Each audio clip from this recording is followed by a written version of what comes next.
नाज़रीन अस्सलाम वालेकुम। आज मैं चाहता हूँ कि गुज़िश्ता रोज़ अस्फंदियार वली ख़ान साहब ने पख्तून तहफ़्फ़ुज़ मूवमेंट के नौजवानों के बारे में एक स्टेटमेंट दिया था, तो उस पर काफ़ी डिस्कशन शुरू हुई। तो उस पर मैं चाह रहा था कि आपके साथ अपना जो तज्ज़िया है वो भी शेयर करूँ।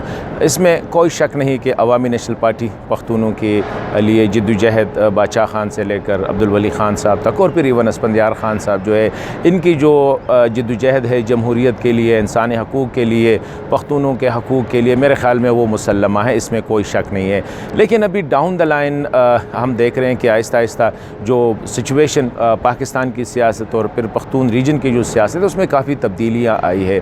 अब अस्फंदियार ख़ान साहब मेरे ख़्याल में जो 2018 का जो इलेक्शन हुआ उसमें अवामी नेशनल पार्टी को जो शिकस्त हुई, बजाय इसके कि एक टेकिंग करते और एक इंटरनल कहते कि वजूहात किया थे और बिल्कुल उनको जवाबात मिल जाते, लेकिन इतनी आसानी के साथ ये कहना कि पख्तून लीडरशिप को साइड पे करने के लिए मुक़्तदर इदारों ने या इंटेलिजेंस एजेंसीज़ ने पख्तून तहफ़्फ़ुज़ मूवमेंट के नाम पे ये जो तंजीम बनाई है इसके पीछे फ़ौज है, मेरे ख़्याल में ये इन नौजवानों की तहरीक के साथ थोड़ी सी ज़्यादती है। और ये वही ज़्यादती है मेरे ख़्याल में जो एक वक्त पे पंजाब ये कहता था कि अब्दुल वली ख़ान जो है ये हिंदुस्तान का गद्दार, हिंदुस्तान का है और ये पाकिस्तान का गद्दार है, या बादशाह ख़ान बाबा के बारे में यही बातें होती थी, वो भी यही जद्दोजहद कर रहे थे। तो अभी मंजूर पश्तीन या उनके जो दोस्तों ने या नौजवानों ने, अली वज़ीर ने या मोहसिन दावड़ ने, अब्दुल्ला नंग्याल ने अगर जो तहरीक शुरू की है, बुनियादी तौर पर ये वही चीज़ें हैं जो कि अवामी नेशनल पार्टी से लोग एक्सपेक्ट कर रहे थे कि जब स्वात जो है 5-10 साल जो है जो हालात थे पूरे कबायली रीजन के, पूरे हमारे जो सदर्न डिस्ट्रिक्ट थे, जनूबी अज़ला, वहाँ के जो हालात थे, अवामी नेशनल पार्टी ने नो डाउट आवाज़ उठाई है। उनकी कुर्बानियाँ हैं, उनके वर्कर जो है शहीद हो चुके तकरीबन 800-900 के करीब, लेकिन लीडरशिप गायब रही। ना कभी अस्फंदियार ख़ान साहब, ना कभी उनकी और लीडरशिप जो है ना जाके, और वजह ये थी कि वो शायद यही समझ रहे थे कि उनको थ्रेट्स है।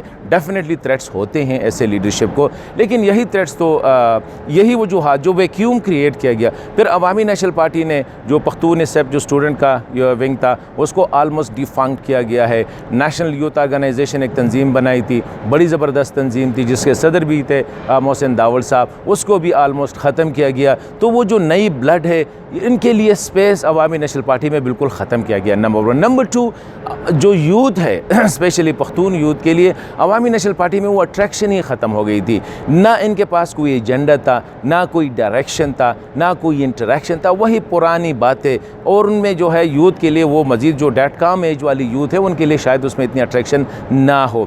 फिर क्या हुआ कि इस दौरान PTI आ गई।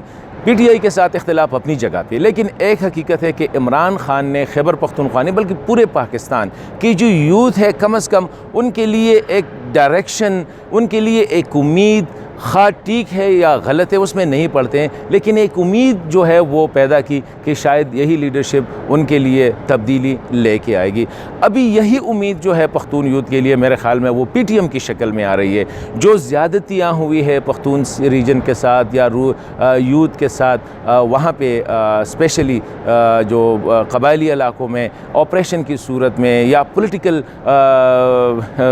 डिसीजन की वजह से वो एक वैक्यूम तो अंदर से एक बॉयलिंग तो हो रही थी। जब पश्तून तहफ़्फ़ुज़ मूवमेंट आई तो लार्जली पख्तून यूथ ने इसको जो एक्सेप्ट किया या इसको सपोर्ट किया, वजह उसकी ये नहीं है कि शायद फ़ौज चाह रही थी या मुक़्तदर इदारे चाह रहे थे या कोई और चाह रहे थे, जो कि अस्फंदियार ख़ान साहब कह रहे थे। मेरे ख़्याल में वो जो डिसकंटेंटमेंट थी, जो डिस्ट्रक्शन हुई है, जो तबाही हुई है, जो कत्ल गारत हुई है, उनको जो पेंट अप इमोशन थे उनके जो एक्सप्रेशन के लिए जो स्पेस मिला वो PTM ने मुहैया किया। अवामी नेशनल पार्टी शायद अभी वो स्पेस फिल नहीं कर सकती। और मैं एक मिसाल देता हूँ, आके पार्लियामेंट में देखिए, पार्लियामेंट में अवामी नेशनल पार्टी का नुमाइंदा भी बैठा है और PTM के नुमाइंदा भी बैठे हैं। अवामी नेशनल पार्टी के लोग जो है, जो हैदर होती साहब बड़े सीनियर है, बड़े कमिटेड पॉलिटिकल वर्कर भी है, अच्छे फैमिली से बिलोंग करते हैं, अस्फंदियार वली ख़ान के बांजे भी है। गुज़िश्ता 4 माह में हैदर होती ने खैबर पख्तूनख्वा और पख्तूनों के मसाइल के बारे में, वो तो छोड़े गुज़िश्ता 5 साल से वो असम्बली में बैठे हुए, उसने बिल्कुल मुंह नहीं खोला है। सिर्फ अपना तारुफ किया है कि जनाब वाला मेरा नाम हैदर ख़ान होती है और मर्दान से मैं इन्हें उस वक्त अभी जो है मेरे ख्याल में 12 है 11 है उससे मैं इलेक्ट हो चुका हूँ।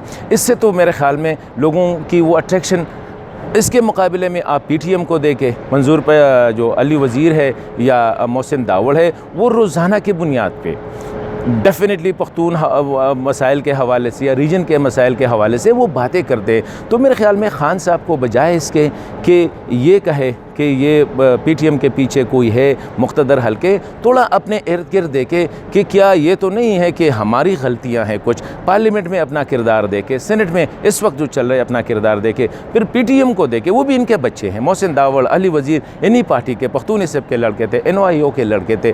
तो मेरे ख़्याल में उनको पता लग जाएगा। और दूसरी बात यह है कि अगर पख्तून तहफ़्फ़ुज़ मूवमेंट के पीछे फ़ौज है या इदारे हैं, तो महमूद खान अचकज़ई साहब तो उनको बड़ी ठीक ठाक सपोर्ट कर रहे हैं। तो फिर उनको किसने नाकाम कर दिया? वो तो PTM, अगर PTM फ़ौज ने बनाई है या मुक़्तदर हलकों ने बनाई है, तो फिर महमूद खान अचकज़ई साहब को तो डेफ़िनेटली भारी मार्जिन से जीतना चाहिए था। तो मैं समझता हूँ कि कन्फ्यूजन क्रिएट करने के बजाय अस्फंदियार वली ख़ान साहब को इन बच्चों के सर पे हाथ रखना होगा और पख्तूनों को एक लीडरशिप मुहैया करना होगा, वरना उसको रास्ते से, ये एक नेचुरल प्रोसेस है, ऑटोमेटिकली वो रास्ते से हट जाएगा।